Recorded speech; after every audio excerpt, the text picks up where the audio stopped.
اعوذ باللہ من الشیطان الرجیم بسم اللہ الرحمن الرحیم الحمد للہ رب العالمین الفصل الاول من المرحلة الاولى في بداهة مفهوم الوجود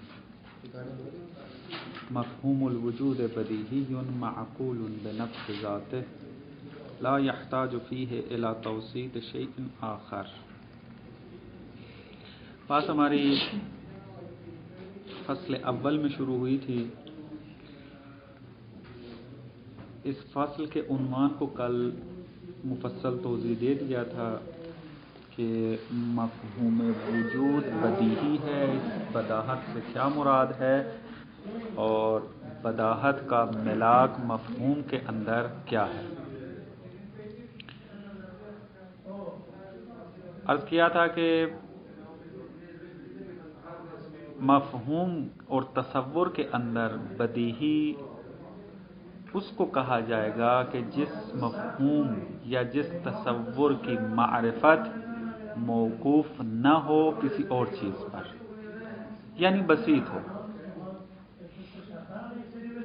لیکن اگر ایک مفہوم ایسا ہوا کہ جس کی معرفت کسی دوسرے مفہوم کے ذریعے سمجھی جائے اور اس کی معرفت موقوف ہو کسی دوسرے مفہوم پر، وہ کہا جائے گا کہ یہ مفہوم کیا ہے؟ نظری ہے۔ بس یہ ثابت کریں گے یہاں پر کہ مفہوم وجود بسیط ہے۔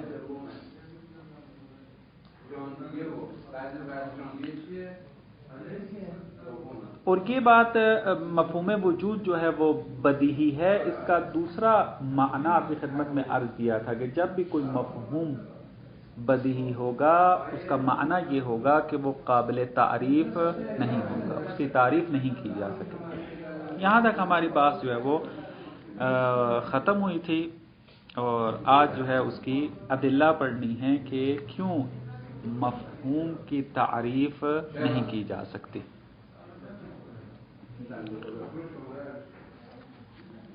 پہلی وجہ جو یہاں پر ذکر کرتے ہیں کہ مفہوم وجود بدیہی ہے اور اس کی تعریف نہیں کی جا سکتی، اس کی وجہ یہ ہے کہ مفہوم وجود کے اندر تعریف کا ملاک و تعریف کے شرائط موجود نہیں ہیں۔ کیوں؟ اس وجہ سے کہ تعریف کی بعض شرائط ہیں، اس میں سے ایک شرط یہ ہے کہ جب بھی آپ کسی چیز کی تعریف کرنا چاہتے ہیں تو جس چیز کے ذریعے تعریف کر رہے ہیں وہ واضح روشن ہو، کس سے؟ جس کی تعریف کر رہے ہیں۔ جس کی تعریف کی جاتی ہے اس کو عربی میں کیا کہتے ہیں؟ معرف، اور جس کے ذریعے تعریف کی جاتی ہے اس کو کہتے ہیں معرف، زیر کے ساتھ۔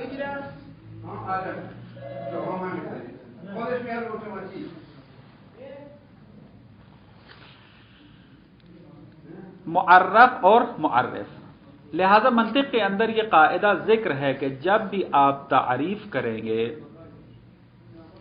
تو معرف کو اجلا و اوضح ہونا چاہیے معرف سے۔ لیکن اگر آپ مفہوم وجود کی طرف آتے ہیں اور اس کی اگر آپ تعریف کرنا چاہتے ہیں تو آپ دیکھتے ہیں کہ مفہوم وجود سے واضح اور روشن کوئی اور مفہوم موجود نہیں ہے تاکہ آپ اس کے ذریعے مفہوم وجود کی تعریف کر سکیں۔ کیوں؟ اس وجہ سے کہ پہلے ہم مقدمے میں یہ کہہ چکے ہیں کہ مفہوم وجود اس قدر روشن اور واضح ہے کہ تازہ متولد بچہ بھی کیا کر رہا ہے؟ اس کو درک کر رہا ہے، کیونکہ جب اس کو بھوک کا احساس ہوتا ہے تو فوراً کسی چیز کو طلب کرتا ہے، تو کم از کم اس کے اندر یہ درک تو موجود ہے کہ ایسی چیز تحقق رکھتی ہے خارج میں کہ جو میری اس بھوک کو مٹا دے. پس ایک قسم کے تحقق کا درک ہے اس کے اندر کہ اس چیز کے ہونے کا درک ہے اس کے اندر. پس یہ مفہوم اتنا واضح اور روشن ہے کہ حتیٰ وہ تازہ جو پیدا ہوا ہے بچہ وہ بھی اس معنی کو درک کر رہا ہے. پس ہمارے پاس اس سے واضح تر اور کوئی مفہوم ہی نہیں ہے اصلا، تاکہ ہم اس کو معرف بنائیں اور اس کے ذریعے تعریف کریں مفہوم وجود کا. یہ آواز پھر بھی آئے گی.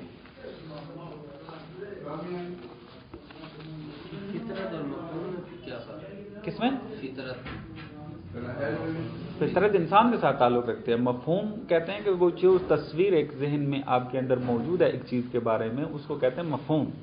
فطرت خود انسان کی ذات ہے، یعنی اس کے اندر موجود ہے. لہذا بات یہ ہے، بس ہم مفہوم وجود کی تعریف کر ہی نہیں سکتے کیونکہ تعریف کی جو شرط ہے، جو شرائط ہیں، وہ اس کے اندر موجود نہیں ہیں. دیکھیں پہلی عبارت فرماتے ہیں کہ مفہوم الوجود بدیہی، یہ تو ہم نے پڑھ لیا تھا کہ مفہوم وجود بدیہی ہے. کیا مراد بدیہی ہے؟ معقول بنفس ذاتے، یعنی خود بخود جو ہے وہ تعقل ہو جاتی ہے، ہو جاتا ہے. لا یحتاج فیہ الی توصیف شیء آخر، کے اس درک کرنے میں، تعقل ہونے میں کسی اور چیز کے واسطے کی احتیاج نہیں ہوتی. پس جب یہ صورتحال ہے کہ مفہوم وجود بدیہی ہے، فلا معرف لہ من حد اور رسم، پس وجود کا کوئی معرف بھی نہیں ہے. حد اور رسم کو بعد میں بیان کرتے ہیں. کیوں اس کا معرف موجود نہیں ہے؟ لوجوب کون المعرف اجلا و اظہر من المعرف، کیونکہ تعریف کے اندر واجب ہے کہ معرف واضح اور روشن ہونا چاہیے. کس سے؟ معرف سے. اب یہ مقدمہ آپ آگے خود اضافہ کریں، انہوں نے نہیں کیا. مقدمہ کیا اضافہ کریں گے؟ پس چونکہ وہ مفہوم وجود سے اجلا و اوضح کوئی مفہوم نہیں ہے، بس اس کی تعریف بھی کرنا ممکن نہیں ہے. دلیل واضح ہو گئی ہے. اب یہاں پر یہ جو تعبیر آئی ہے کہ لا معرف لہ من حد اور رسم، یعنی آپ کو اس کی تعریف نہیں ملے گی چاہے وہ تعریف حدی ہو یا تعریف رسمی ہو. اور آپ کے ذمہ کام لگایا تھا، الحمدللہ آپ دوستان نے کام کیا ہے کہ تعریف کی دو عمومی طور پر تقسیم کی جاتی ہے. تعریف یا حدی ہوگی یا رسمی ہوگی. اگر کسی چیز کی تعریف اس کی ذاتیات کے ذریعے کی جائے تو وہ حدی کہلاتی ہے.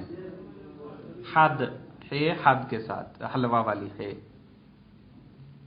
اور اگر وہ خواص کے ذریعے کی جائے نہ کہ ذاتیات کے ساتھ تو وہ کیا ہے؟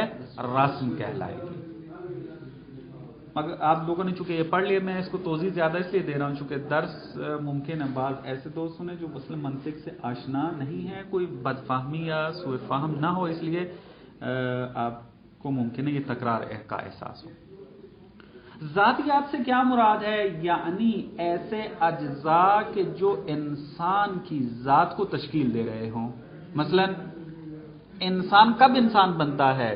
کہ جب اس کے اندر حیوانیت موجود ہو اور دوسری کیا چیز موجود ہو؟ ناطقیت. جب تک یہ دو عنصر تحقق پیدا نہیں کریں گے انسانیت تحقق پیدا نہیں کرے گی، انسانیت خارج میں نہیں آ سکتی. بس اگر آپ کو کہا جائے کہ انسان کی تعریف کرو اور آپ حیوان ناطق کے ساتھ اس کی تعریف کر رہے ہیں تو یہ کہا جائے گا کہ آپ نے ذاتیات کے ساتھ تعریف کی ہے. اور جو تعریف ذاتیات پر مشتمل ہو اس کو کہا جاتا ہے کہ یہ حد ہے، یہ تعریف حدی ہے. درست؟ لیکن اگر ایک چیز کی تعریف کی جائے کہ جو اس کی ذاتیات کے ساتھ مرتبط نہ ہو بلکہ کیا ہے اس کے خواص کے ذریعے ہو، اس کی خصوصیات کے ذریعے کی جائے. مثلا آپ انسان کی اگر تعریف حیوان ناطق کے ساتھ نہ کریں لیکن اس کی خصوصیت کے ساتھ کریں. مثلا آپ کہیں الانسان ضاحک، انسان کے اندر ایک خصوصیت ہے جو دوسروں میں نہیں پائی جاتی. کیا ہے؟ کہ انسان ضحک کرتا ہے، انسان ہنستا ہے. اگر آپ یہ تعریف خواص کے ذریعے کریں گے تو یہ کہیں گے یہ تعریف رسمی ہے. اور پھر اس کی اقسام تھی. تعریف حدی کی اپنی اقسام ہے، تعریف رسمی کی اپنی اقسام ہے. تعریف حدی کی دو قسمیں ہیں، تعریف حد تام اور تعریف حد ناقص. حد تام کیا ہے؟ جس میں جنس و فصل موجود ہو. حد ناقص کیا ہے؟ جس میں فقط کیا ہے؟ فصل موجود ہو. اور رسم تام کسے کہتے ہیں؟ جس میں جنس سے بعید موجود ہو اور خاصہ موجود ہو. اور رسم ناقص کہ جس میں فقط خاصہ ہو، جنس نام کی کوئی چیز موجود نہ ہو. یہ تھا. تو لہذا یہ کیا بیان کیا انہوں نے؟ فلا معرف له من حد اور رسم، کہ وجود کے لیے کوئی معرف نہیں ہے، کوئی تعریف نہیں ہے کہ وہ یا حدی طور پر ہو یا رسمی طور پر ہو. دونوں صورتوں میں آپ کو تعریف نہیں ملے گی، کیونکہ تعریف جو ہے مفہوم اجلا کے ساتھ ہوتی ہے اور آپ کے پاس مفہوم سے زیادہ کوئی اجلا مفہوم موجود نہیں ہے. کوئی آ کے آپ سے یہ سوال کرتا ہے تو پھر یہ جو ہم کلامی کتب کی طرف رجوع کرتے ہیں، متقدمین کی کتب کی طرف رجوع کرتے ہیں، ہم دیکھتے ہیں انہوں نے وجود کی تعریف کی ہوئی ہے، تو پھر ان کو ہم کیا نام دیں گے؟ فرماتے ہیں کہ وہ تعریف کیا ہے؟ وہ فقط تعریف لفظی ہے، وہ تعریف حقیقی نہیں ہے. دیکھیں وما اورد فی تعریفہ، اور وہ تعریف کہ جو کی گئی ہے کیا من ان الوجود او الموجود بما ہوا موجود، کیا ہے وہ؟ ہوا ثابت العین، کہ جو کیا ہوتا ہے؟ ثابت ہوتا ہے. اس کو کیا کہتے ہیں؟ وجود کہتے ہیں. یا مثلا الذی یمکن ان یخبر عنہ، یعنی وجود اس کو کہتے ہیں کہ جس کے بارے میں خبر دی جا سکتی ہو. یہ کس کے مقابلے میں ہے؟ عدم کے مقابلے میں ہے. عدم کے بارے میں خبر نہیں دی جا سکتی. مثلا ایک چیز ہے ہی نہیں ہے تو اس کے بارے میں خبر کیا دینی ہے؟ خبر اس کے بارے میں دی جاتی ہے جو ہو. پس وجود وہ ہے جس کے بارے میں خبر دی جا سکتی ہے. فرماتے ہیں یہ کیا ہے؟ من قبیل شرح الاسم دون المعرف الحقیقی. یہ شرح الاسمی ہے تعریف، نہ کہ تعریف حقیقی. دوسرے لفظوں میں یہ لفظی تعریف ہے، حقیقی تعریف نہیں ہے. یعنی وجود کی یہ جو تعریف موجود ہے وہ جنس و فصل کے ساتھ نہیں کی گئی ہے، بلکہ کیا کیا گیا ہے؟ ایک لفظ کو دوسرے لفظ کے ذریعے سمجھا دیا گیا ہے. جیسے مثلا تعریف لفظی کسے کہتے ہیں؟ مثلا آپ کے سامنے ایک لفظ آیا، مثلا غضنفر، درست؟ اب غضنفر آیا، اب آپ کو نہیں پتا چل رہا کہ غضنفر کا کیا معنی ہے، تو آپ کو ایک بندہ تعریف کرتا ہے آگا. کیا کہتا ہے؟ کہتا ہے غضنفر اسد کو کہتے ہیں، درست؟ اب اس نے جو غضنفر کی تعریف اسد سے کی ہے، کیا یہ تعریف حقیقی ہے؟ نہیں، بلکہ ایک لفظ کو وضاحت کرنے کے لیے ایسے لفظ سے استفادہ کیا جس کے بارے میں آپ جانتے تھے، درست ہے؟ آپ اسد کے بارے میں جانتے تھے کہ یہ شیر جو کہ حیوان درندہ ہے اس کے لیے وضع کیا گیا، یہ تو آپ کو پتا تھا، لیکن یہ نہیں پتا چل رہا تھا کہ غضنفر کس لفظ کے لیے وضع ہوا ہے، کس لفظ کے لیے، کس معنی کے لیے وضع کیا گیا ہے، بنایا گیا ہے اس کو. تو آپ کو یہ بتانے کے لیے کہ غضنفر کا معنی وہی حیوان مفترس ہے، کیا کہہ دیا؟ غضنفر وہی اسد ہے. بس ایک لفظ کو دوسرے لفظ کے ذریعے سمجھایا گیا ہے، اور جہاں بھی ایک لفظ کے ذریعے دوسرے لفظ کو سمجھایا جاتا ہے اس کو کہتے ہیں تعریف لفظی ہے. یعنی تبدیل اللفظ بلفظ اوضح منہ عند السامع، اس کو کہتے ہیں کہ یہ کیا ہے؟ تعریف لفظی ہے. یعنی ایک لفظ کو واضح تر لفظ کے ساتھ بدل دیتے ہیں. یہ لفظ واضح کس کے نزدیک ہوتا ہے؟ سامع کے نزدیک. یعنی اگر مجھے غضنفر کا لفظ نہیں پتا لیکن مجھے یہ پتا ہے کہ اسد کس کے لیے وضع ہے؟ حیوان مفترس کے لیے، تو آپ میرے لیے جب غضنفر کی تعریف کریں گے کیا کریں گے؟ اسد کے ذریعے کر دیں گے. بابا غضنفر جو ہے وہ کیا ہے؟ وہی اسد ہے. پتہ جو ہے، بس یہ تعریف لفظی ہو جائے گی، نہ کہ تعریف حقیقی. کہتے ہیں یہ جو تعریفیں کی گئی ہیں کہ الوجود هو ثابت العین، یا مثلا الوجود الذی یمکن ان یخبر عنہ، یہ ایسی ہی تعریفیں ہیں جیسے غضنفر کی تعریف کرنا اسد کے ذریعے، تعریف لفظی ہے، ایک لفظ کو دوسرے لفظ کے ذریعے وضاحت کر دی گئی ہے، وإلا تعریف حقیقی نہیں ہے۔ یہاں پر یہ جو لفظ شرح الاسم استعمال کیا ہے، اس میں تھوڑی آپ دقت کیجئے گا۔ اگرچہ مجھے بھول گیا تھا کہ میں آپ کو یہ بھی عرض کروں کہ منطق مظفر میں اس مطلب کے بارے میں بھی آپ دیکھ کر آئیں، وہ ذہن میں نہیں رہا، پھر میں نے کہا کام زیادہ نہ ہو جائے۔ اس کو آپ کہاں دیکھیں گے جا کر؟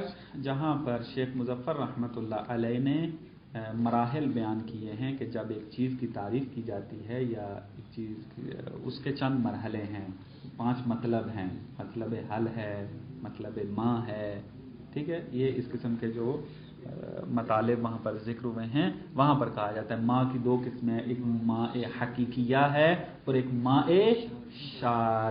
شارحہ ہے، شرح کے ساتھ ہے۔ دقت کریں، شرح الاسم حقیقت میں کہاں استعمال ہوتا ہے کہ جہاں پر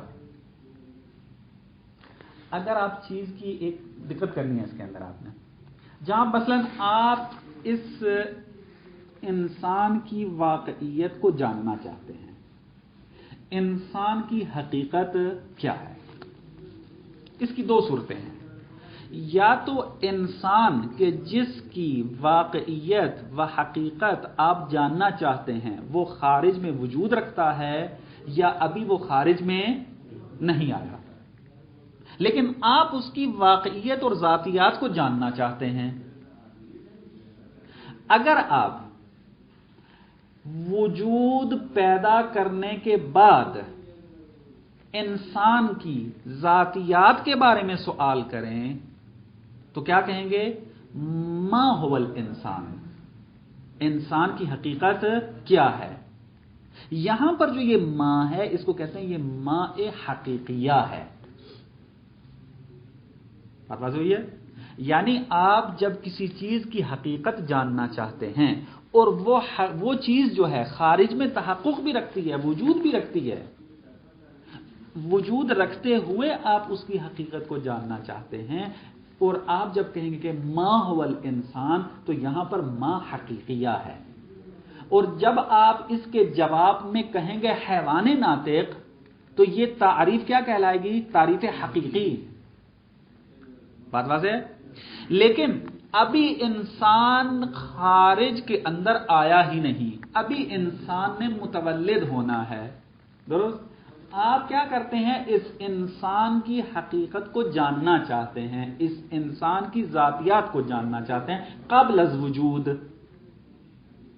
تو اس وقت بھی آپ یہی کہیں گے کہ ما هو الانسان۔ لیکن اس وقت جب آپ حیوان ناطق کہیں گے تو اس کو کہا جائے گا کہ یہ ماں کون سی ہے؟ ماں شارحہ ہے، یعنی ایک حقیقت کی شرح کرنے کے لیے ہے، شارحہ ہے۔ یہاں پر ماں کو حقیقیہ نہیں کہیں گے، یہاں پر قبل از وجود اگر سوال ہو اس کو کیا کہیں گے؟ ماں شارحہ۔ پس تعریف جو آپ کریں گے حیوان ناطق قبل از وجود، وہ پھر کیا کہلائے گی؟ تعریف شرح الاسمی۔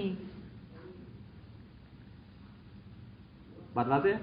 لیکن یہاں پر جو علامہ تعبیر لے کر آئے ہیں کہ یہ جو تعریف کی گئی ہے من قبیل شرح الاسم، یہاں پر وہ شرح الاسمی مراد نہیں ہے جو ابھی وضاحت دی ہے۔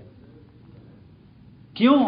کیونکہ وہ شرح الاسمی کے جو قبل از وجود ذاتیات کو جانا جاتا ہے وہ گویا تعریف حقیقی ہوتی ہے، فرق یہ ہے کہ اس تعریف کو آپ نے قبل از وجود پوچھا ہے، بس اس وجہ سے اس کو شرح الاسمی کہا جاتا ہے، اور ہم یہ ثابت کر چکے ہیں کہ وجود جو ہے وہ اس کی تعریف نہیں کی جا سکتی، بس یہ شرح الاسمی نہیں ہو سکتی۔ بس یہاں جو شرح الاسم سے مراد ہے وہ تعریف لفظی مراد ہے، خلط نہ ہو من قبیل شرح الاسم سے کہ یہاں پر شرح الاسمی ما شارحہ والی مراد ہے، نہ، یہاں پر ما شارحہ والی تعریف مراد نہیں ہے، بلکہ یہاں پر مراد ہے تعریف لفظی۔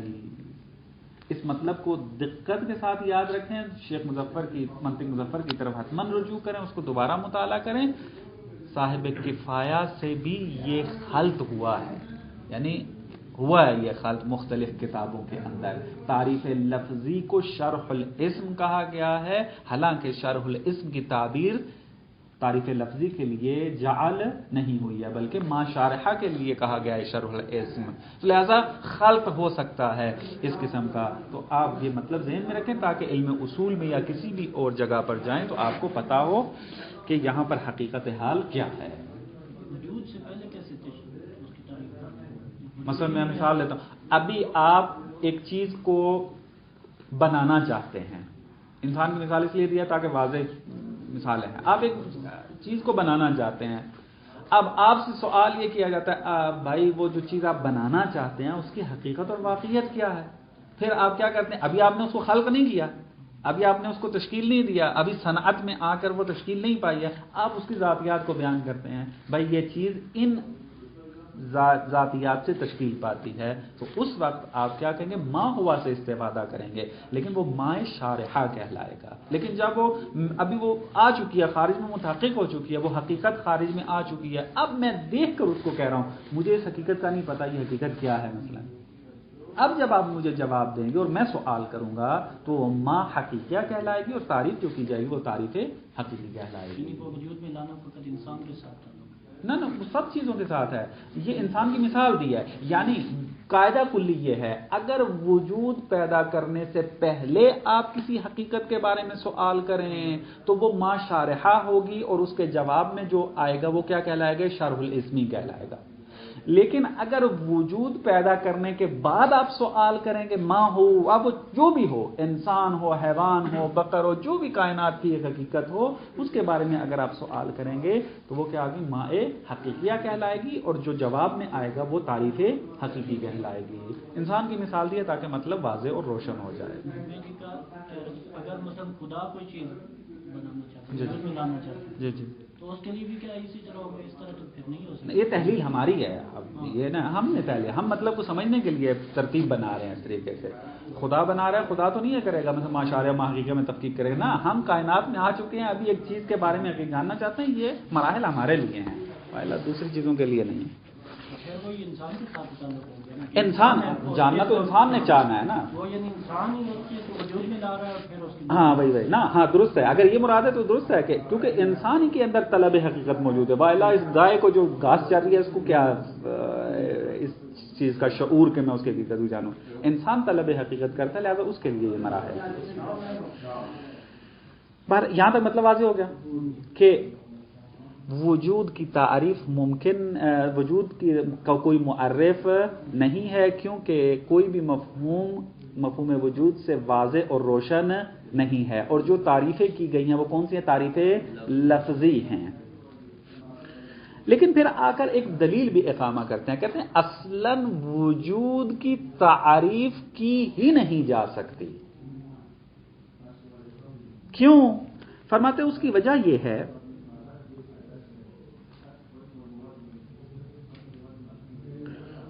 کہ آپ جب تعریف کرنا چاہتے ہیں تو تعریف کے لیے آپ کو یا جنس کی ضرورت پڑتی ہے، فاصل کی ضرورت پڑتی ہے، یا خاصے کی ضرورت پڑتی ہے۔ خاصہ یعنی وہی خصوصیات، اس کی ضرورت پڑتی ہیں۔ تعریف مرکب ہوتی ہے جنس و فاصل سے، یا کیا ہے؟ خاصہ کے ساتھ۔ اور یہ بات ثابت شدہ ہے کہ مفہوم وجود مرکب نہیں ہے، کیونکہ اگر مفہوم وجود مرکب ہوتا تو کبھی بدیہی نہ ہوتا۔ پہلے ہم نے فاصل کی وضاحت میں کہہ دیا ہے، ملا کے بداہت مفہوم کیا ہے؟ بسیط ہونا ہے۔ پس جب مفہوم وجود بدیہی ہے پس مرکب نہیں ہے، اور جب مرکب ہی نہیں ہے تو تعریف کرنا اس کی ممکن نہیں ہے۔ کیوں؟ کیونکہ تعریف مرکب ہوتی ہے جنس و فاصل کے ساتھ یا جنس و خاصہ کے ساتھ، اور وجود تو مرکب ہی نہیں ہے۔ پس آپ بسیط چیز کی تعریف نہیں کر سکتے، وإلا مرکب ہونا لازم آئے گا جو کہ باطل ہے، کیونکہ مفہوم وجود بسیط ہے۔ ایک دلیل یہ ہے۔ دوسری دلیل جو موجود ہے وہ یہ ہے کہ مفہوم وجود کی تعریف ممکن نہیں ہے. کیوں؟ اس وجہ سے کہ یہ جو آپ تعریف کرتے ہیں وہ جنس و فصل کے ساتھ کرتے ہیں، اور جنس و فصل ماہیت کے لیے ہوتی ہے. یہ میں ماہیت کیا ہے، وجود کیا ہے، اس کو اصالت الوجود میں جب وارد ہوں گے وہاں میں مفصل اس کی توضیح دوں گا، لیکن جس نے منطق اچھی پڑھی ہے اس کو وہاں بھی تھوڑے بہت توضیح دی گئی ہے. جنس و فصل، خاصہ ہونا، جنس ہونا، فصل ہونا، یہ ماہیت کے احکام میں سے ہیں، اور وجود جو ہے وہ غیر از ماہیت ہے. تو کیسے ہو سکتا ہے کہ ایک چیز ایک دوسری چیز کا غیر ہو اور آپ تعریف اسی کے ساتھ کر رہے ہوں؟ نہیں ہو سکتا. مثلا نہیں ہو سکتا کہ انسان کی تعریف پتھر سے کر دی جائے. کیوں؟ انسان ایک الگ حقیقت ہے اور پتھر ایک الگ حقیقت ہے. نہیں ہو سکتا. بس جب وجود اور ماہیت دو الگ حقیقت ہیں تو اب کیسے ہو سکتا ہے کہ آپ وجود کی تعریف اس کے احکام کے ذریعے کریں، ماہیت کے احکام کے ذریعے کریں؟ نہیں ہو سکتا. بس تعریف میں جنس و فصل ہوتی ہے، خاصہ ہوتا ہے، اور یہ احکام ماہیت کے، اور ماہیت چونکہ غیر از وجود ہے پس تعریف آپ کبھی بھی جنس و فصل کے ساتھ آپ وجود کی نہیں کر سکتے. بس یہ دو دلیلیں ہیں جس سے ثابت ہوتا ہے کہ مفہوم وجود کی اصلاً تعریف ہی نہیں کر سکتے. دیکھیں الا انہ سیجی، کہتے ہیں ان قریب آئے گا کہ ان الوجود لا جنس لہ ولا فصل لہ ولا خاصۃ لہ. کہتے ہیں ان قریب ہم آ کر بداہت کے اوپر استدلال بھی کریں گے کہ مفہوم وجود اور حقیقت وجود بسیط ہے. ابھی تو ہم یہ بیان کر رہے تھے کہ مفہوم وجود بدیہی ہے. بعد میں جو ہماری باتیں آئیں گی اس میں آ کر یہ بھی بیان کریں گے کہ مفہوم وجود تو کیا بلکہ حقیقت وجود بھی کیا ہے، بسیط ہے. اس کے لیے نہ تو جنس ہے، نہ تو فصل ہے، نہ ہی اس کے لیے خاصہ ہے. بمعنی احد الکلیات الخمس، یعنی کلیات خمس والے معنی میں اس کی جو ہے وہ جنس و فاصل اور خاصہ نہیں پایا جاتا. یہ بھی قابل توضیح ہے، چونکہ منطق کے ساتھ مربوط ہے میں اس کو یہاں اور زیادہ توضیح نہ دوں، چونکہ ارادہ ہے کہ آگے چلیں اس کو. اگر یہ ایک جملے کی وضاحت کی اس طرح کر کے تو یہی بیٹھے رہیں گے اس میں. چونکہ وجود کی نہ جنس ہے، نہ فصل ہے، نہ خاصہ ہے، والمعرف یترکب منہا، اور معرف جو ہے وہ کس کے ان سے مرکب ہوتا ہے، پس فلا معرف للوجود، پس وجود کی کوئی معرف نہیں ہے.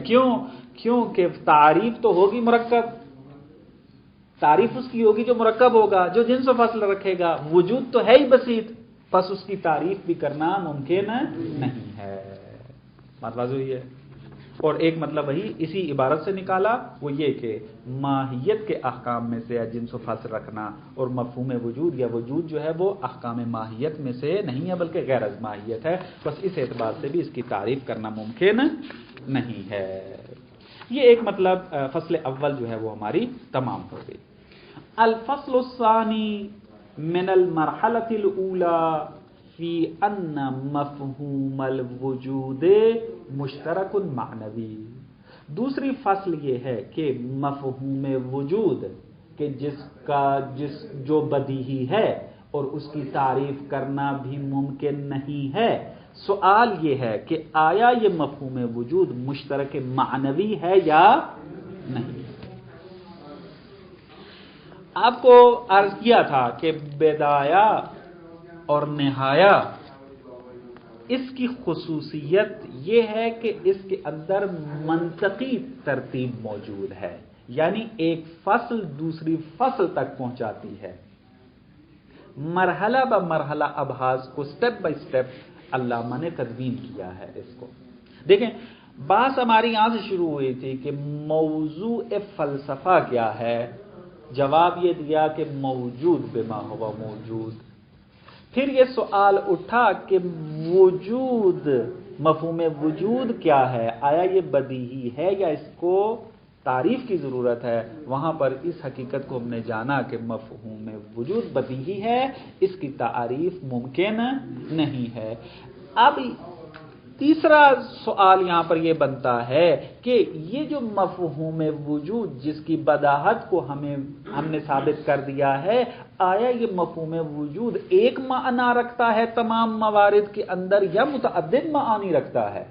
آپ جب کہتے ہیں اللہ موجود، الانسان موجود، الکتاب موجود، یہ جو ہر جگہ پر وجود کی تعبیر استعمال کی جا رہی ہے، آیا یہ تمام موارد کے اندر ایک ہی معنی میں استعمال ہو رہا ہے یا نہ ہر قضیے کے اندر اس کا ایک اپنا خاص معنی ہے؟ اگر ایک معنی میں استعمال ہو رہا ہوگا تو اس کا مطلب یہ ہے کہ مفہوم وجود مشترک معنوی ہے، اور اگر ہر قضیے کے اندر اس کا الگ معنی ہوگا پس معلوم ہوگا کہ وجود کا جو مفہوم ہے وہ مشترک لفظی ہے۔ اس فصل میں ہم نے یہ ثابت کرنا ہے کہ یہ جو مفہوم وجود مختلف قضایا کے اندر استعمال ہو رہا ہے، اور ہم ہر چیز کے لیے موجود ان کی تعبیر استعمال کرتے ہیں، یہ ہر مورد میں ایک ہی معنی میں استعمال ہوتا ہے تاکہ ہم اس کو مشترک معنوی مانیں، یا ہر مورد میں الگ الگ معنی میں استعمال ہوتا ہے تاکہ ہم اس کو مشترک لفظی مانیں؟ اس کے اوپر ہم نے بات کرنی ہے، اس میں مختلف نظریے موجود ہیں۔ قبل اس کے کہ اس فصل کے مطلب کو ثابت کریں، اس مسئلے کی اہمیت کی طرف اشارہ کر دیتا ہوں کہ یہ جو مسئلہ ہے کہ مفہوم وجود مشترک معنوی ہے یا نہیں ہے، اس مسئلے کی اہمیت بہت زیادہ ہے۔ اساسی ترین، بنیادی ترین جو مسائل ہیں فلسفے کے، وہ اس فصل کے اوپر مبتنی ہیں۔ مثلا آگے چل کے ہم نے اس کو بحث کرنا ہے کہ خارج کے اندر جو موجود ہے حقیقت وہ وجود ہے، ماہیت نہیں ہے۔ اصالت الوجود کو ثابت کرنا ہے، اور اصالت الوجود آپ اس وقت تک ثابت نہیں کر سکتے جب تک کہ آپ قائل نہ ہوں کہ مفہوم وجود کیا ہے؟ مشترک معنوی ہے۔ پس اصالت الوجود کا مسئلہ، اس کے مقدمات میں سے مہم ترین ایک مقدمہ کیا ہے کہ آپ ثابت کریں پہلے کہ مفہوم وجود مشترک معنوی ہے، اور اگر آپ اس فصل میں ثابت نہ کر سکے کہ مفہوم وجود مشترک معنوی ہے تو اصالت الوجود بھی ثابت نہیں کر پائیں گے۔ ایک یہ مسئلہ ہے۔ دوسرا مسئلہ یہ ہے کہ ہم پہلے یہ بات کر چکے ہیں کہ فلسفے کا موضوع واحد ہے، اور وہ ہے کیا؟ موجود بما ہوا موجود۔ کہتے ہیں کہ یہ فلسفے کا موضوع واحد تب ہوگا کہ جب آپ اس فصل کے اندر یہ ثابت کریں کہ مفہوم وجود مشترک معنوی ہے۔ اگر آپ مشترک معنوی ثابت نہ کر سکے تو پھر اس کا مطلب کیا ہے کہ وجود ہر قضیے میں الگ معنی رکھتا ہے، پس اس کا مطلب ہے وجودات متعدد ہیں ہمارے پاس، معانی متعدد رکھتا ہے وجود۔ جب معانی متعدد رکھتا ہے پس فلسفے کا موضوع بھی واحد نہیں ہو سکتا، اس کے موضوع بھی کیا ہوں گے؟ وہ متعدد بن جائیں گے۔ پس موضوع فلسفہ واحد ہو اس وقت آپ کہہ سکتے ہیں کہ جب آپ قائل ہوں کہ مفہوم وجود مشترک معنوی ہے۔ اسی طریقے سے فلسفے کا جو اساسی ترین مسئلہ ہے تشکیک کا، کہ بعد میں مفصل توضیح دی جائے گی اس کی، مسئلہ تشکیک فی الوجود، اس کو بھی آپ تب ثابت کر سکیں گے کہ جب آپ قائل ہوں گے اس فصل کے اندر کہ مفہوم وجود مشترک معنوی ہے۔ اگر آپ مشترک معنوی ثابت نہ کر سکے تو مسئلہ تشکیک کی بھی نوبت نہیں آئے گی۔ اس اعتبار سے اگر دیکھا جائے تو اس فصل کی بہت زیادہ اہمیت ہے۔ ایک اور جو اس فصل کو شروع کرنے سے پہلے مطلب جاننا ضروری ہے وہ یہ ہے کہ مشترک لفظی اور مشترک معنوی لغت میں بھی استعمال ہوتا ہے، ادب میں بھی استعمال ہوتا ہے، اور یہاں فلسفے میں بھی استعمال ہو رہا ہے۔ یعنی جب کسی ادیب کے پاس آپ جاتے ہیں، ادب کی کتاب کا مطالعہ کرتے ہیں، لغت کے اندر جاتے ہیں، تو وہاں پر یہ کہا جاتا ہے کہ فلانا لفظ مشترک لفظی ہے اور فلانا لفظ کیا ہے؟ مشترک معنوی ہے۔ مثلا لفظ العین، اس کے بارے میں کہا جاتا ہے کہ مشترک لفظی ہے، اور لفظ انسان کے بارے میں کہا جاتا ہے کہ یہ کیا ہے؟ مشترک معنوی ہے مثلا۔ اور فلسفے میں بھی مشترک لفظی اور مشترک معنوی کہا جاتا ہے۔ آیا یہ دونوں ایک ہی ہیں، دونوں علموں کے اندر جو مشترک لفظی اور مشترک معنوی کہا جا رہا ہے، یا نہ دونوں اصطلاحوں میں فرق موجود ہے؟ جواب اس کا یہ ہے کہ ہر دو علم میں دونوں اصطلاحوں کے درمیان فرق موجود ہے۔ جب آپ لغت میں جا کر کہتے ہیں کہ فلانا لفظ مشترک لفظی ہے اور فلانا لفظ مشترک معنوی ہے، تو آپ کی نگاہ وضع کے اوپر ہوتی ہے۔ یعنی کیا مراد؟ یعنی اگر ایک لفظ متعدد معانی کے لیے وضع کیا گیا ہو، بنایا گیا ہو اس لفظ کو متعدد معانی کے لیے، تو آپ کہیں گے مشترک لفظی ہے۔ مثلا لفظ عین کے بارے میں یا لفظ مولا کے بارے میں لغت یہ کہتی ہے کہ ان کو تقریباً کیا ہے؟ مثلا لفظ عین کے بارے میں کہا جاتا ہے تقریباً 70 معانی کے لیے وضع کیا گیا ہے۔ پس لفظ عین کو جو 70 معانی کے لیے وضع کیا گیا ہے، پس لفظ عین کیا ہے؟ مشترک لفظی ہے۔ اور جہاں پر لفظ کو ایک معنی کے لیے وضع کیا گیا ہو لیکن وہ متعدد مصادیق میں استعمال ہوتا ہو، تو اس وقت کہیں گے کہ یہ لفظ کیا ہے؟ مشترک معنوی ہے، کیونکہ اس کو ایک ہی معنی کے لیے وضع کیا گیا ہے۔ اور یہ جو متعدد مصادیق میں ایک ہی معنی میں استعمال ہو رہا ہے، پس مشترک معنوی ہے۔ مثلا لفظ انسان کو حیوان ناطق کے لیے فرض کیا گیا، وضع کیا گیا ہے، اب یہ آپ کے لیے بھی استعمال ہو رہا ہے، میرے لیے بھی استعمال ہو رہا ہے، باقی انسانوں کے لیے بھی استعمال ہو رہا ہے۔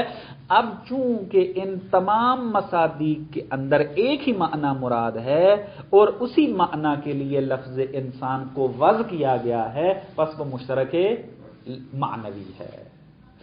پس نتیجہ یہ نکلا کہ لغت میں مشترک لفظی اور مشترک معنوی یہ وضع کے ساتھ مرتبط ہے۔ اگر تعدد وضع ہوا تو مشترک لفظی، اگر وحدت الوضع ہوا تو وہ کیا ہوگا؟ مشترک معنوی۔ لیکن فلسفے کے اندر جب کہا جاتا ہے کہ یہ مشترک معنوی ہے اور وہ مشترک لفظی ہے، وہاں پر وضع کی طرف نگاہ نہیں ہوتی، وہاں پر معنی کی طرف نگاہ ہوتی ہے۔ اگر ایک مفہوم کا ایک ہی معنی ہوا، ایک ہی معنی میں استعمال ہوتا رہا، تو اس کو کہیں گے کہ یہ مشترک معنوی ہے۔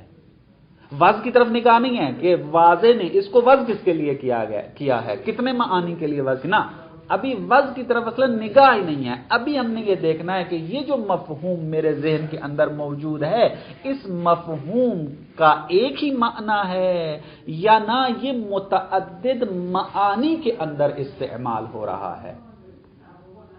استعمال کے اندر ہماری بات ہے، وضع کی طرف نگاہ نہیں ہے۔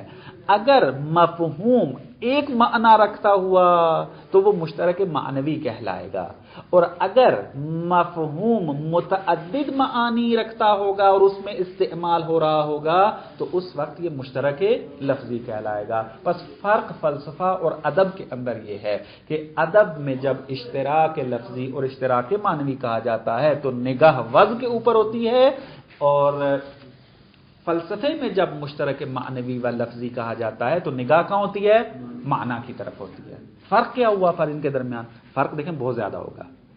آپ دیکھیں جو لغوی اشتراک لفظی اور معنوی ہے وہ زبان کے ساتھ خاص ہے، یعنی جو اردو کے الفاظ مشترک لفظی یا مشترک معنوی ہوں گے، ممکن ہے کہ فارسی میں وہ مشترک لفظی نہ ہو یا مشترک معنوی نہ ہو، ممکن ہے اردو میں وہ مشترک لفظی ہو لیکن فارسی میں وہ مشترک لفظی نہ ہو۔